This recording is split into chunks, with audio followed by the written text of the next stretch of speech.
Bonjour à tous et bienvenue pour un nouvel épisode de Saviez-vous? J'espère que vous allez toujours bien et merci une nouvelle fois pour votre fidélité au podcast. Si vous êtes toujours fidèle mais que vous n'êtes pas encore abonné, alors je vous invite à cliquer sur le petit bouton dès à présent et évidemment également à mettre un petit commentaire. Aujourd'hui, dans l'épisode, on va soulever une question, on va s'intéresser aux planisphères et comment les planisphères nous mentent sur la réalité des choses.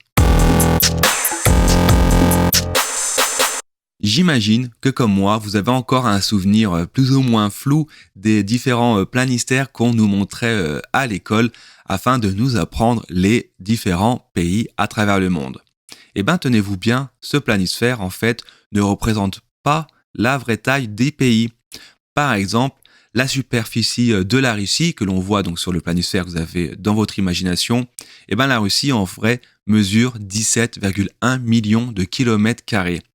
Et celle du continent africain, eh bien le continent africain mesure quant à lui plus de 30 millions de kilomètres carrés.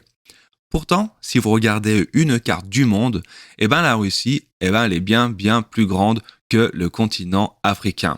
Nous aurait-on menti durant toutes ces années? Est-ce que le complot mondial existe pour de vrai, le complot qui veut nous manipuler? Évidemment que non, l'explication est beaucoup plus simple. Le planisphère qu'on utilise le plus fréquemment, celui que vous avez dans votre imagination, dans votre tête, est en fait appelé projection de Mercator. Mercator, c'était un cartographe flamand qui s'appelait Gerhard Mercator. Et en 1569, il a créé donc la projection de notre globe terrestre. Et son objectif initial à ce monsieur était de permettre aux différents navigateurs de pouvoir naviguer en toute sécurité à travers la planète. Et le monsieur en question, il s'en foutait un petit peu de respecter les différentes tailles des pays. Lui, son objectif initial, c'était de conserver les angles et donc le cap, et ça permet alors de naviguer en toute sécurité. Et le défaut de cette projection, c'est qu'en fait, plus on se rapproche des différents pôles, donc pôle nord ou pôle sud, et plus le pays est déformé.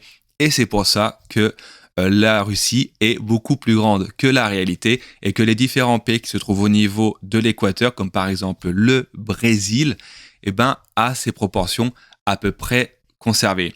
Et par exemple, pour le Brésil, si on le mettait au niveau du Groenland avec la projection de Mercator, le Brésil serait quasiment 4 fois plus grand que la projection que l'on a aujourd'hui.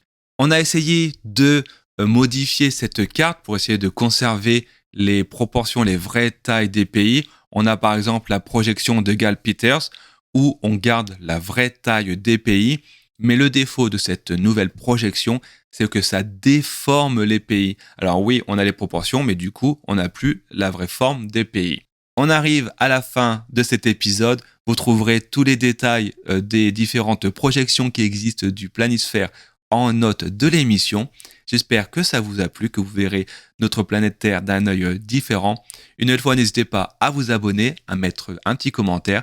Je vous souhaite une bonne journée et je vous dis à très bientôt.